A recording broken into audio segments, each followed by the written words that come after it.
被告人吴谢宇，你究竟为什么要杀害自己的亲生母亲谢天琴？坐在被告席上的小伙子桀骜地仰着头，他若有所思。弑母，在中国传统文化之中，他犯下的罪行可谓是人神共愤。因为长时间的紧张和压抑，因为谢天琴对我的管束，让我透不过气。走进现实生活，讲述离奇故事。大家好，我是小陈，欢迎观看陈峰故事。吴谢宇，这个通过北大自主招生进入中国知名学府的高材生，在二审的法庭上，甚至不愿意称呼死在自己棍棒之下的那个女人一声母亲，在将母亲杀害，并且层层叠叠套进保鲜膜之后，这个被母亲宠爱了一辈子的儿子还在家里安装了摄像头，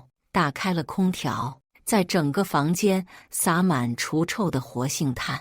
这一切似乎都再次表明吴谢宇的冷静和残酷。难道仅仅是一句压抑就能将这一切下定论吗？最终，带着不少未解的谜团，法院二审维持死刑原判。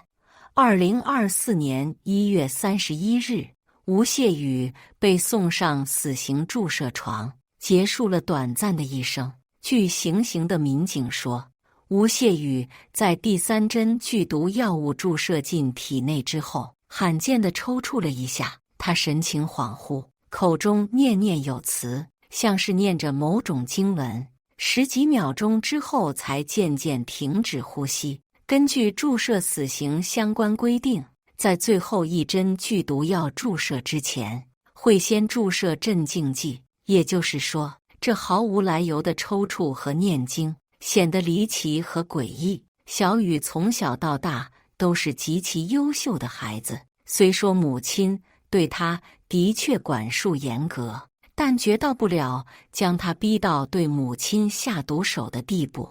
在后来接受媒体采访中，吴谢宇的舅舅谢天英曾经表示对此事的无法理解，而这个舅舅正是最先发现姐姐失联而选择报警揭开事件真相的那个人。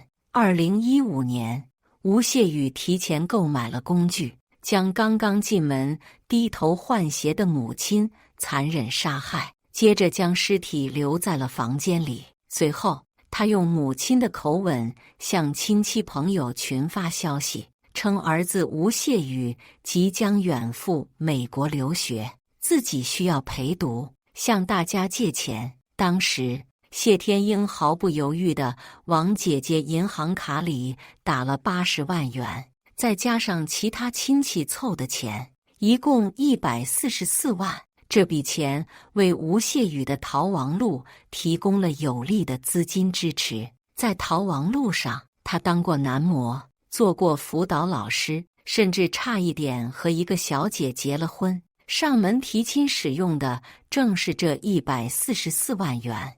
2016年春节期间，吴谢宇舅舅在多次尝试联系姐姐和外甥无果的情况下，选择了报警。警方到谢天琴的家中敲门，事情水落石出。随着吴谢宇的死亡，谢天英内心的痛苦一日胜过一日。或许没人能够体会，在得知姐姐被外甥杀害那一刻，他内心的痛苦和悲凉。我始终不肯相信。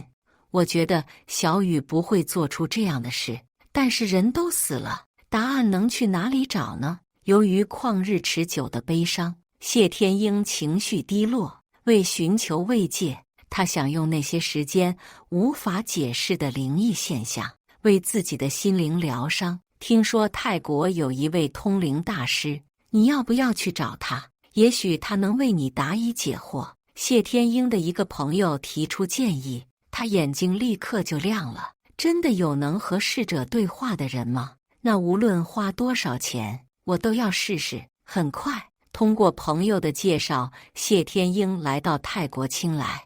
这是一个小众的旅游地，有一眼望不到边的湛蓝大海和银色沙滩。居住几天之后，谢天英觉得神清气爽，冥冥之中似乎有个声音告诉他，想要得到的答案正在这片神秘的热土之上。苏庞达大师回来了，约您明天见面。为了不虚此行，谢天英找来一位专业的泰语翻译，而朋友所说的这位苏庞达大师，正是他们此行的目标人物。据说这位大师从小喜欢打坐，9岁觉察自己拥有常人没有的特殊能力，逐渐在清莱一带出了名，以能够与死去的灵魂对话，并且获取不为人知的信息而闻名。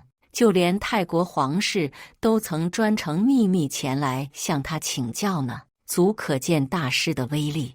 而这次谢天英不远万里来到泰国，就是想通过大师与自己的外甥吴谢宇魂魄取得连结，让他告诉自己一句实话：我只想知道他杀害母亲的动机究竟是什么。很快，约定的时间到了，谢天英被一辆出租车七拐八弯地绕上一条通往雨林的小路。据说大师平时都在依山傍水的地方修行，他会根据前来求助者的基本信息，确认这人是否有眼缘，钱反而是次要的。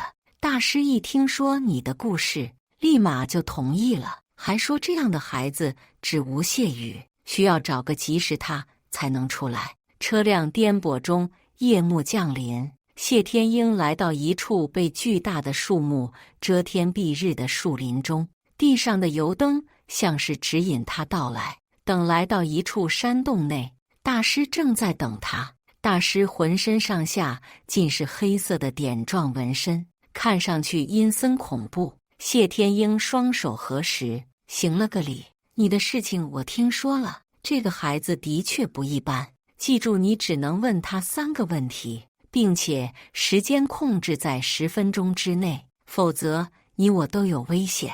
大师点燃一盏昏暗的油灯，拿起桌面上泰国独有的花环，他用手蘸了蘸桌上的一碗液体，然后轻盈地洒在花环上，浑身一动不动，盯着眼前的镜子。这孩子躺着，已经永远睡去了。他的右手严重腐烂，那是致死原因。对，他是被注射死刑的。谢天英急忙认同，虽说不知道注射死刑是哪只手接受注射，但大师一说，他确实已见到了吴谢宇，他的确有很多话要说。你想知道的，或许他也想倾诉答案。窗外的阴风阵阵，在阴森而又诡异的气氛中，时间慢慢流逝了7分钟。谢天英眼睛都不敢眨一下的紧紧盯着大师的脸。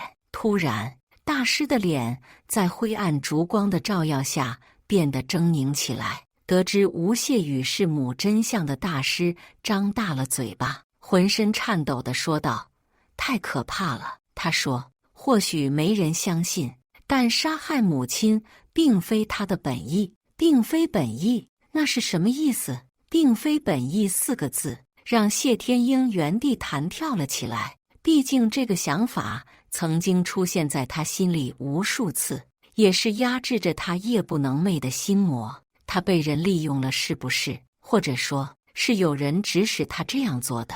大师平复了心情，他再次缓缓面向镜子，口中念念有词，在与镜子里的普通人无法看见的东西交流。他说，这个让他杀死母亲的人寄居在他身上已经好几年了，这个人一直控制着他的灵魂，让他做出有被自己决定的事情，甚至是母。大师的话从翻译口中说出，显得无比沉重。谢天英此刻已经泪流满面，造成这一切的悲剧都是这个人。那么他究竟是谁？又为什么这样做？大师最后一次转身，兴许这个问题过于刁钻，镜子中的吴谢宇实在难以启齿。大师额角渗出滚滚汗珠，浑身颤抖。突然，镜子碎了，毫无征兆的，大师脸上被碎片划出一道小小的血痕，而山洞的其他人则被吓得尖叫连连。你请回吧，3个问题已经问完了，最后的答案我会写在纸上，请你离开青来再打开。谢天英还想再说什么，翻译已经提前离开了房间，看得出来他也被吓坏了。又是长途跋涉，2个小时后，谢天英回到酒店，他心痒难耐，急切想要知道纸条上写着什么，一夜无眠。第2天，他乘船离开青来，来到曼谷，在熙熙攘攘的四面佛面前，他长跪不起，然后找了一个无人的角落，打开了纸条，上面只有一串数字，这像是一个日子。2010年4月17日，发生了什么呢？他又为什么会是依附在吴谢宇身上，让他杀掉母亲？突然，谢天英灵光一闪，浑身宛如电击。7、8月的天气，他却浑身冒冷汗。2010年，自己妹妹谢天琴家中的确发生了一件大事，她的丈夫吴志坚因为肝癌不幸离世，享年40岁。难道她不敢再想下去？她还记得在一审法庭上，外甥吴谢宇唯一次感情流露，是说起自己的父亲。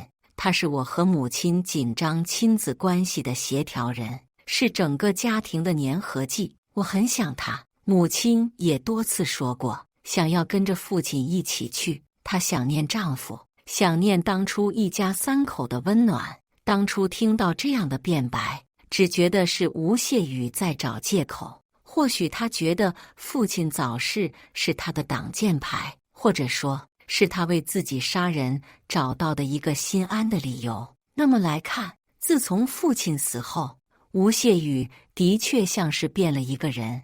无论是杀害母亲之前还是之后，都有很多让人难以理解的行为，根本不符合逻辑。比如说，在他逃亡的时候，白天是北大肄业的高材生，细心地为初中生补习数学，但是到了晚上，他却在夜总会当男模。这种反差极大的人生体验，若不是一个身体里住着2个人，为什么会选择如此呢？此外，吴谢宇还曾经说过，自己的亲奶奶和继爷爷曾经生下一个小姑姑，但这个姑姑患有先天性精神分裂症。或许吴谢宇父亲那一脉的确携带精神疾病的基因，或许他在用一种大众比较能够接受的方式告诉大家，自己的身体被2个完全不同的灵魂占据，左右他做出很多和自己的思想无法统一的事情。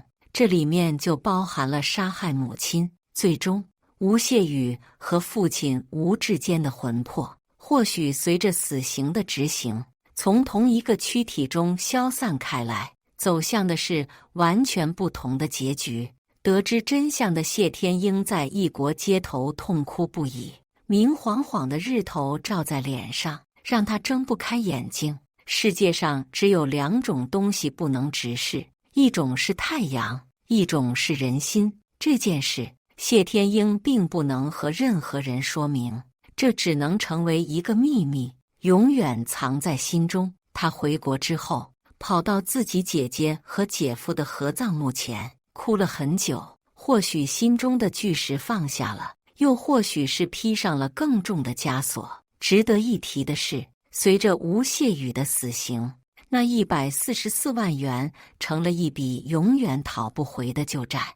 而谢天琴遇害的那套房子，继承人是吴谢宇的外婆，但是继承房子的同时也要继承吴谢宇诈骗的这些钱款，所以外婆直接放弃了继承权。剩下的问题就是房子怎么处理，这些诈骗款怎么偿还。当然，比起一条生命的消散，一个悲剧的发生，这也只能算是微不足道的故事了。感谢大家的观看，欢迎大家在下方评论区讨论。如果你喜欢这类故事，记得点击订阅陈峰故事，并分享给更多的人，这会对我帮助很大。再次感谢大家的观看。